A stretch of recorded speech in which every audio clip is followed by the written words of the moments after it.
Mean राशि वालों मित्रों, आपको बता दें शनि की 7.5 का दूसरा चरण आपके ऊपर शुरू होने जा रहा है।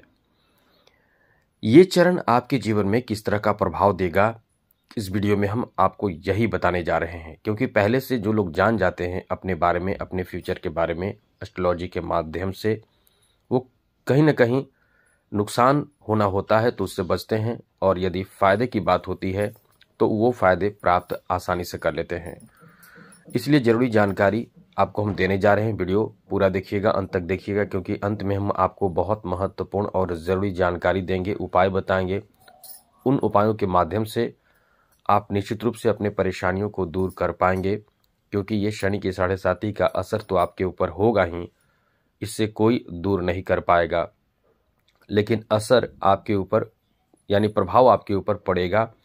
आप उससे बचने के उपाय करेंगे तो निश्चित रूप से आपकी परेशानी बहुत कम हो जाएंगी, बहुत हद तक कम हो जाएंगी। क्योंकि आप देखिए 2024 जो आपको बहुत ज़्यादा समस्या दिया है, शनि की 7.5 के प्रथम चरण का प्रभाव रहा है, और अभी भी आपके ऊपर यही प्रभाव आपको परेशान करके रखा है, जो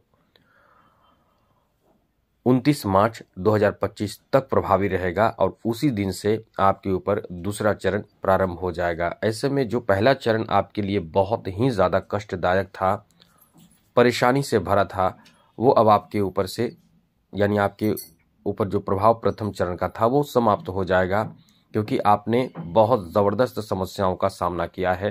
क्योंकि ये जो प्रथम चरण था वो आपको बहुत ज़्यादा रुला चुका है। जी हाँ मित्रों, बहुत ज़्यादा रुला चुका है। ये आपके जीवन में ज़बरदस्त टेंशन दिया है, इतना ज़बरदस्त टेंशन दिया है जिसकी चर्चा की जाए तो बहुत लंबी बात होगी। क्योंकि दूसरे चरण में क्या प्रभाव देगा हमें इस वीडियो में यही बताना है। बस इतना ही कहेंगे कि वर्ष 2024 में जो प्रभाव शनि आपको दिया है वो आपको एकदम से अंदर से हिला कर रख दिया है, तोड़ कर रख दिया है, एकदम से आपको रोने पर मजबूर कर दिया है। ऐसे प्रभाव आपके ऊपर शनि का प्रथम चरण का, शनि की 7.5 के प्रथम चरण का प्रभाव रहा है। लेकिन अब आपको बता दें, रोने के दिन गए। अब आपके जो दूसरे चरण का शुरुआत होगा वो कुछ अलग प्रभाव देगा। लेकिन मित्रों, आपको हम उपाय तो बताएंगे कि क्या करना है, उसमें कुछ ऐसी जानकारी देने जा रहे हैं जो आप कहीं गलती यदि कर रहे होंगे। क्योंकि शनिवार के दिन कुछ ऐसे कार्य जो आपको भूल कर भी नहीं करनी चाहिए, यदि आप कर रहे होंगे तो वो प्रभाव तो पड़ेगा ही, आपके किए गए कोई भी उपाय आपको काम नहीं करेगा। काम भी करेगा, इधर आपको नुकसान भी आप करेंगे, खुद का नुकसान करेंगे। तो जान लीजिए शनिवार के दिन ये सब तो बिल्कुल भी आपको नहीं करना चाहिए। शनिवार के दिन तेल, लकड़ी, नमक, लोहे से संबंधित कोई वस्तु या बना हुआ वस्तु, लोहे को, लकड़ी को नहीं खरीदनी चाहिए। जी हाँ मित्रों, नहीं खरीदनी चाहिए। ये शनि को बहुत ज़्यादा यानी शनि नाराज होते हैं ऐसा करने से। क्योंकि शनि का जब कष्ट आपके ऊपर 2024 में आया है, यदि आप इस तरह के कार्य करते रहेंगे तो वो कष्ट कई गुना बढ़ जाता है और आपके उपाय काम नहीं करता है। शनिवार के दिन बाल, दाढ़ी, नाखून ये सब नहीं काटना चाहिए, इससे शनि बहुत नाराज होते हैं। शनिवार के दिन आपको कभी भी जो बहुत गरीब है, लाचार हो, मजबूर हो, पशु पक्षी हो, इन्हें परेशान नहीं करना चाहिए, इन्हें अपमानित नहीं करना चाहिए। शनिवार के दिन किसी भी शादीशुदा लड़की को अपने ससुराल नहीं भेजना चाहिए। साथ ही साथ शनिवार के दिन आपको तामसिक भोजन से खुद को बचाना चाहिए। यदि आप ऐसा करते हैं, बचा लेते हैं, तो निश्चित रूप से आपके ऊपर जो शनि का प्रभाव है वो नॉर्मल रहता है। यदि आप तामसिक चीज़ों का प्रयोग शनिवार के दिन भी करते हैं, जैसे लहसुन, प्याज, तो ये तो अच्छा नहीं माना जाता है। लेकिन यदि नॉनवेज का प्रयोग करते हैं, खास करके शनि की 7.5 के दौरान, तो ये आपको बहुत ज़बरदस्त परेशानी में डालेगा।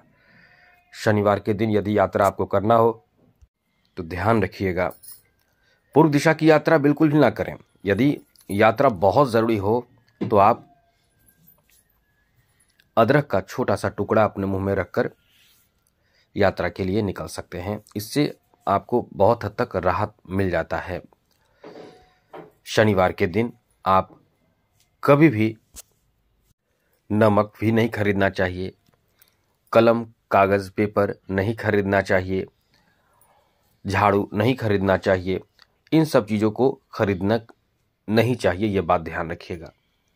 अब हम आपको बताते हैं कि अब इन सब बातों का ध्यान रखेंगे तो शनिवार यानी शनि के 7.5 का जो नेगेटिव प्रभाव है उससे तो कम से कम आप राहत में ज़रूर रहेंगे। अब आपको बताते हैं कि शनि की 7.5 का जो प्रथम चरण है वो समाप्त तो होने वाला है 29 मार्च 2025 को। दूसरा चरण कहाँ प्रभावी करने वाला है, कहाँ प्रभावी होने वाला है? मित्रों, दूसरा चरण आपको प्रभावित करेगा आपके तृतीय, सप्तम और दशम भाव को। तृतीय भाव को प्रभावित करेगा तो बहुत क्रोध आएगा। सप्तम भाव को प्रभावित करेगा तो पति पत्नी के बीच झगड़े बहुत ज़्यादा हो सकते हैं, यहाँ तक कि अलग भी हो सकते हैं। अलग होने का मतलब ये नहीं, यदि आप चाहें तो बच सकते हैं, क्योंकि बचने का उपाय भी करना चाहिए, क्योंकि शनि जहाँ देखते हैं वो जगह एकदम से प्रभावित कर देते हैं। और शनि आपके सप्तम भाव को देखेंगे यानी दाम्पत्य भाव को देखेंगे, पार्टनर भाव को देखेंगे। तो पार्टनर भाव को देखने का मतलब आपके दाम्पत्य जीवन में बहुत ज़बरदस्त हलचल मचेगी, पति पत्नी के बीच झगड़े बढ़ सकते हैं। आपको तृतीय भाव को भी, आपके तृतीय भाव को भी देखेंगे तृतीय दृष्टि से, तो आपको क्रोध भी बहुत ज़्यादा आएगा। छोटी छोटी बात को लेकर झगड़े भी आप कर बैठेंगे, जिस कारण से आपके जीवन के हर क्षेत्र प्रभावित हो जाएंगे। आर्थिक स्थिति तो खराब अब नहीं होगा, इतना तो आप समझ लें, क्योंकि आर्थिक स्थिति खराब होने से बहुत ज़्यादा आप तनाव में चल रहे थे।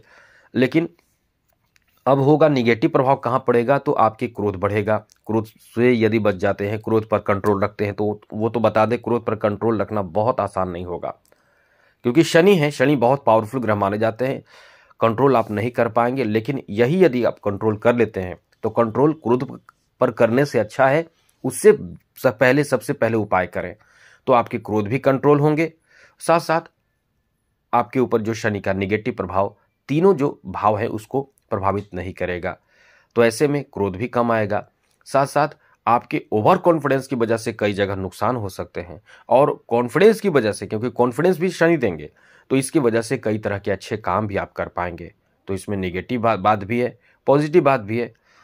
साथ साथ जो लोग जॉब कर रहे हैं, ध्यान रखिएगा, उनको भी बता दें, जो लोग जॉब कर रहे हैं उनके लिए बात ये रहेगी कि कोई आपको बदनाम करके जॉब से निष्कासित करवाने की एक प्लानिंग कर सकता है, एक साजिश रच सकता है।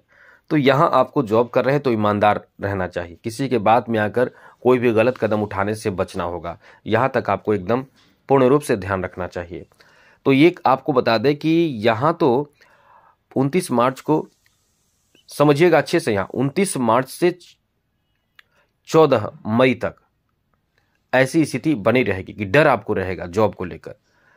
जी हाँ मित्रों, जॉब को लेकर डर रहेगा। उसके बाद जो मोर्चा संभालेंगे वो देवगुरु बृहस्पति, क्योंकि देवगुरु बृहस्पति आपके जीवन को प्रभावित करेंगे, आपके दशम भाव को देखना शुरू करेंगे। तो जॉब से संबंधित जो टेंशन रहेगा वो बहुत हद तक कम हो जाएगा, आपकी जो टेंशन तनाव रहेगा वो बहुत हद तक कम हो जाएगा। इसलिए यहाँ से आपकी अच्छी स्थिति यानी गुरु आपको संभालेंगे, वरना ये शनि आपके जॉब पर भी निगेटिव प्रभाव डाल देंगे।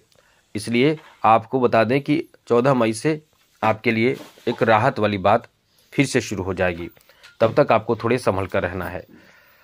बाकी बात करें ऐसे लोग जो आपसी मतभेद से जीवन साथी से अलग होना चाहते हैं, पति पत्नी के बीच जैसे पहले से प्लानिंग कर रहे हैं कि एक दूसरे से अलग होना है, तो वो बात बन नहीं पा रही है, तो सप्तम भाव में जो दृष्टि पड़ेगी शनि की, तो ये आपको अलग कर देगा, सेपरेट कर देगा, पति पत्नी के बीच रिश्ते को एकदम अलग कर देगा।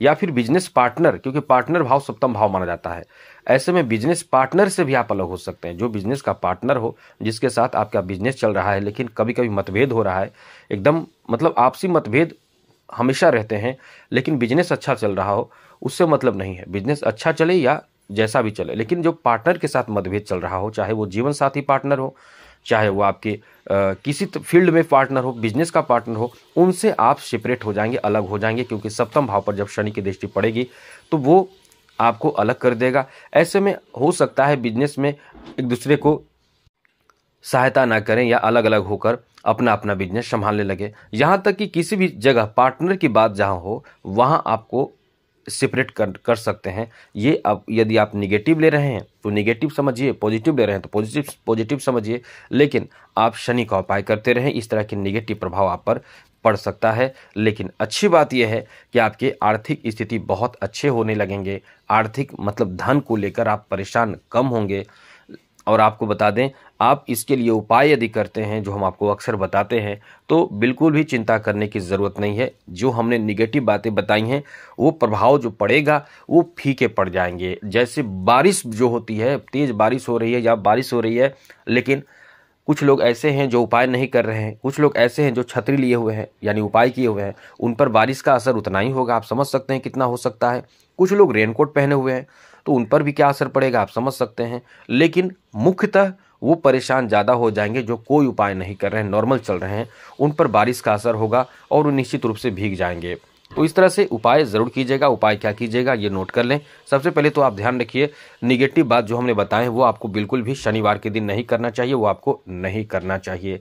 साथ ही साथ आपको करना क्या चाहिए ये नोट कर लीजिए। आपको या तो शिव जी की आराधना करें, शिव जी को 1 लोटा जल जिसमें थोड़ा सा गुड़ डालकर अर्पित करें, इससे भी आपको फायदा होगा, लाभ होगा।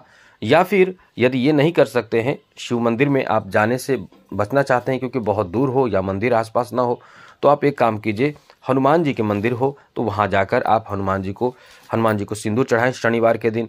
या फिर हनुमान जी की पूजा पाठ अच्छे से करें। घर में भी रहें तो हनुमान चालीसा का पाठ करें, हनुमान अष्टक का पाठ करें, बजरंग बाण का पाठ करें, ये सब पाठ ज़रूर करें। शनिवार के दिन मित्रों, शनिवार के दिन जो लाचार, मजबूर, असहाय, गरीब हो उसको भरपेट भोजन कराएं तो बहुत अच्छी बात हो। यदि ये संभव ना हो तो ये भी कर सकते हैं कि कुत्ते को रोटी जिसमें सरसों तेल लपेटकर पूरी तरह से चपेटकर रोटी खिला दे कुत्ते को, इससे भी लाभ आपको मिलेगा। साथ ही साथ संभव हो तो शनिवार के दिन सूर्योदय से पहले पीपल के वृक्ष के जड़ में 1 लोटा जल जिसमें थोड़ा सा काला तिल और थोड़ा सा गुड़ डालकर शरबत बनाकर अर्पित करें, इससे आपको बहुत लाभ मिलता है। यदि ये सब नहीं बन पा रहा है, कुछ पैसे आपके पास हैं तो खर्च कीजिए, ब्राह्मण को बुलाकर शनि की 7:30 की शांति पूजा करवा लें, इससे भी आपको लाभ होगा। मतलब उपाय तो एक नहीं कई हैं, आप उपाय तो करें जिसके पास संभव हो। जो मंत्र जप करते हैं वो मंत्र जप कीजिए, ओम प्राम प्रीम प्रम शः शनिश्चराय नमः, शाम के समय सूर्यास्त के बाद पश्चिम दिशा की ओर मुख करके ये कर सकते हैं। तो उपाय तो बहुत है, आपको जो समझ में आए वो करें। और दान भी कर सकते हैं, जैसे उड़द का दान कर सकते हैं, काले कंबल का दान कर सकते हैं, बहुत तरह के दान कर सकते हैं, अपने छाया दान कर सकते हैं। तो आप जो कर सके, जितना संभव हो सके, आपसे बन सके जरूर करें। चैनल को सब्सक्राइब रखें। जय माता दी, राधे कृष्णा, ओम नमः शिवाय।